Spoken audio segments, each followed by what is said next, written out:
ಮುಂದಿನ ನಡೆ ನಿಮ್ಗೆ?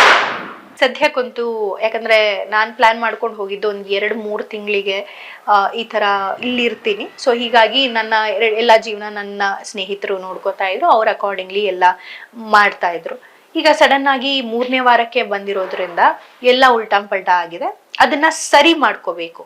ಅಂಡ್ ಚಾನೆಲ್ ಜೊತೆಗೆ ನಮ್ದು ಒಂದು ಅಗ್ರಿಮೆಂಟ್ ಇರುತ್ತೆ, ಶೋ ಮುಗಿಯೋ ತನಕ ನಾವು ಅವರ ಎಕ್ಸ್ಕ್ಲೂಸಿವಿಟಿನಲ್ಲಿ ಇರ್ತೀವಿ. ಸೊ ಕಂಪ್ಲೀಟ್ ಅವ್ರದ್ದು ಶೋ ಮುಗಿದ್ರೆ ಫೈನಲಿ ಎಲ್ಲ ಮುಗಿಯೋವರೆಗೂ ನೀವು ಅವರ ಹಿಡಿತದಲ್ಲೇ ಇರ್ತೀರಿ ಅಂತ? ಹಿಡಿತಾ ಗೊತ್ತಿಲ್ಲ ಸರ್, ಅದು ಸರಿ ಪದನೋ ಇಲ್ವೋ ಅಂತ. Nobody can own us. ಆದ್ರೆ ಬೇರೆ ಕಾಂಪಿಟೇಟಿವ್ ಚಾನೆಲ್ಗಳಲ್ಲಿ ಕಾಣಿಸ್ಕೊಳ್ಳೋ ಹಾಗಿಲ್ಲ. ಬಟ್ ನಿಮ್ಮ ಕೆರಿಯರ್ನ ನೀವು ಮಾಡ್ಬೋದಲ್ವಾ, ಮುಂದುವರಿಸಬೇಕಾಗತ್ತಲ್ಲ. ಈಗ ಅಲ್ಲಿವರೆಗೂ ಅವ್ರು ಸಂಭಾವನೆ ಕೊಡ್ತಾರೆ ಹಾಗಾದ್ರೆ? ಒಂದು ಕೆಲವೊಂದು ವಿಚಾರಗಳಿದೆ, ಅದು ಹೇಳ್ಬೇಕೋ ಬೇಡವೋ, ಪರ್ಮಿಷನ್ ಇದೆಯೋ ನನಗೆ ಗೊತ್ತಿಲ್ಲ. ಬಟ್ ಅದನ್ನ ಒಪ್ಕೊಂಡೇ ನಾವು ಆ ಶೋಗೆ ಹೋಗೋದು. ಸೊ ಹಾಗಾಗಿ I am sure colours Kannada ಇಷ್ಟು ವರ್ಷಗಳಿಂದ ಮಾಡ್ಕೊಂಡು ಬಂದಿದೆ ಅಂದ್ರೆ ಅವರ ಕಂಟೆಸ್ಟೆಂಟ್ಸ್ನು ಅವ್ರು ಬಿಟ್ಕೊಡಲ್ಲ.